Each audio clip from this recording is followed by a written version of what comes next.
Welcome to The Systems Thinker, a video series to help you know the whole, focus on the constraint, and reach your goal. We all belong to several teams at work. It started when we left junior school for high. No longer did one teacher educate us in all our subjects. We had to have specialists for maths, science, English, and history. Then we went to university or got a trade and got even more specialized. When we arrive at our place of work, there are whole departments, sometimes with dozens of people in each stovepipe of the hierarchy, each one making a team.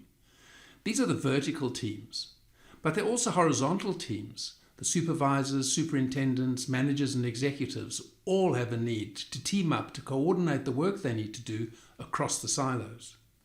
And we haven't even contemplated the corporate functions such as engineering, finance, marketing, and HR. Nor interactions with teams from vendors, customers, and regulators. If we want to be productive in reaching our goal, we have to find a way that all these teams can work as a team of teams. How do we do that? First, we need an aligning narrative. What's the compelling story we tell ourselves about the big why question of our mighty purpose? Second, we need to open up the information pumps by being far more transparent than we're used to or with which we are comfortable. Third, we need to devolve decision-making down to the lowest level of the organization capable of making those decisions. To make a team of teams, you need a compelling narrative, radical transparency, and a meaningful devolution of power.